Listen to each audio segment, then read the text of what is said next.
teaching in the courts,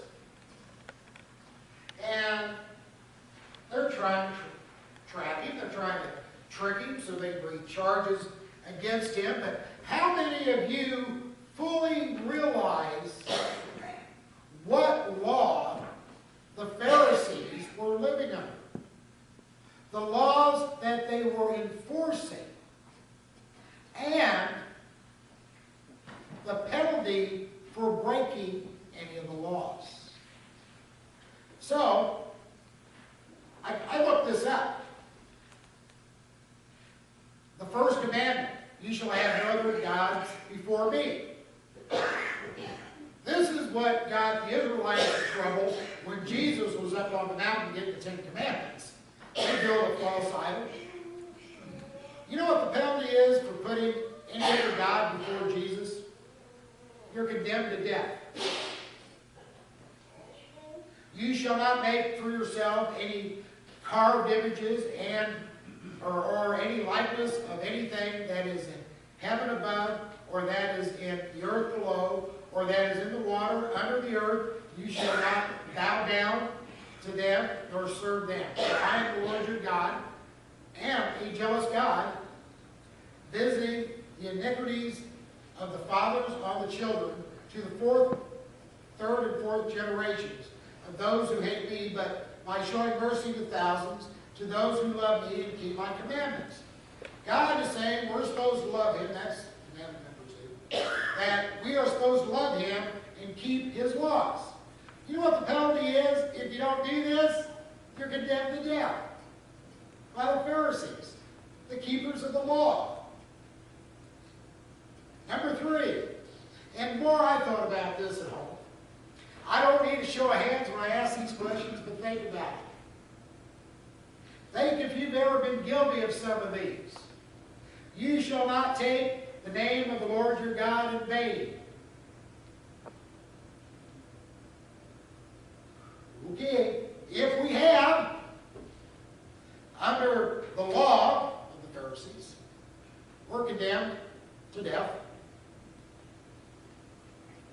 Remember the Sabbath day and keep it holy. How many of us have blown off a Sunday? Figured we had something else to do. How many of us are guilty of doing it? I've always said the Lord figured out a way to get me to church every Sunday. He made me a pastor. I don't really have an excuse unless I'm flat on my back in the hospital after a heart stop. But if we've ever just blown off a Sunday, we did not take time to remember the Sabbath and keep it holy by the law, the Pharisees were condemned. Not to go to church every Sunday, but to death. Honor your father and mother.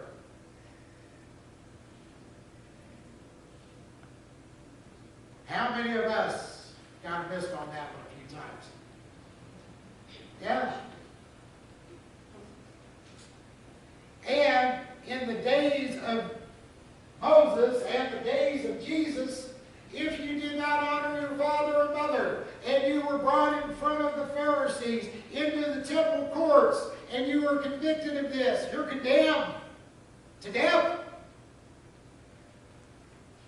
Get a little scary, isn't it? Number 6, you shall not murder. Number 7, you shall not commit adultery.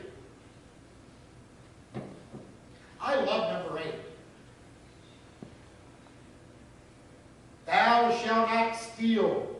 How many of you have taken a paper clip from work? Okay? Or a ring binder, or a pencil, a pen, without asking, without permission. These 3, 6, 7, and 8. If you are accused of any of those, and you are brought in front of the Pharisees into the temple courts, you will be condemned to death. There is no option here. You shall not bear false witness against your neighbor. If any of us has ever lied about a friend, a relative, neighbor, falsely accused them of doing something they haven't, and we were caught of this, and if we were taken to the temple courts in front of the Pharisees and found guilty, we're condemned to death. I'm not making this up. It's in the Bible. Number 10. You shall not bear false witness against... No, that's 9, sorry. 10. You shall not covet your neighbor's house. You shall not covet your neighbor's wife, nor his manservant, nor his maidservant, nor his ox, nor his donkey, nor anything that is your neighbor's.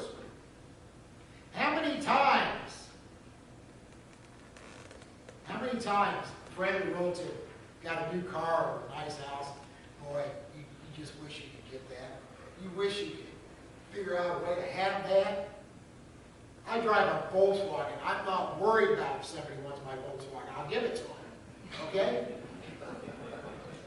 But if you do covet things of your neighbors, your relatives, and somebody files a petition against you and brings you into the temple courts, you're found guilty, you're condemned to death. Welcome to the law.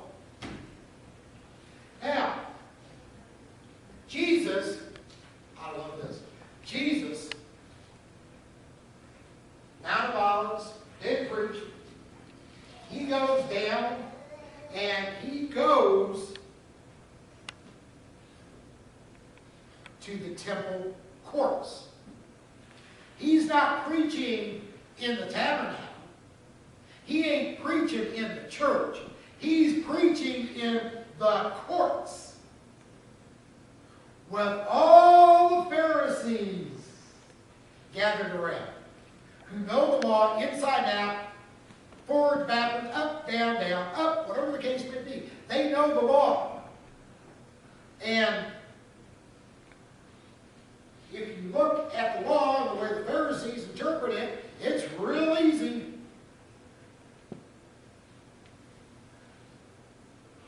It's real easy. If somebody breaks the law, they're condemned. Bye. What do you think they did to Jesus? They did the same thing to Jesus. When Jesus is preaching here, teaching here, the Pharisees brought him in a woman caught in adultery. All right? This woman had an affair.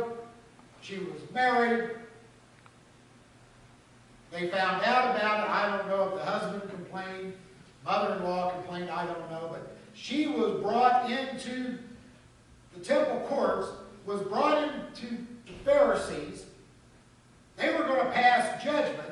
But the Pharisees, who are not a big fan of Jesus, okay, are trying to mess him up. They're trying to trip him up. They are doing everything they can to get him to break the law so they can condemn him. That is what this is all about. This is what John is writing about.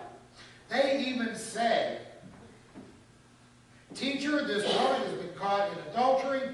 In the law of Moses commands us to stone such women." What do you think?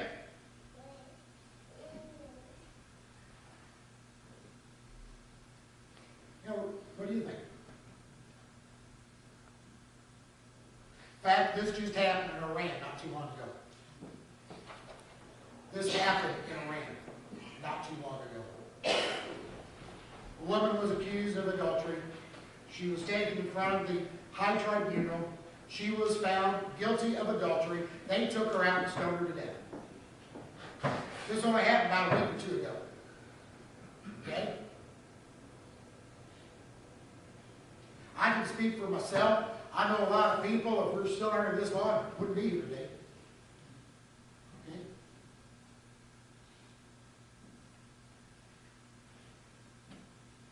They were trying to trap Jesus.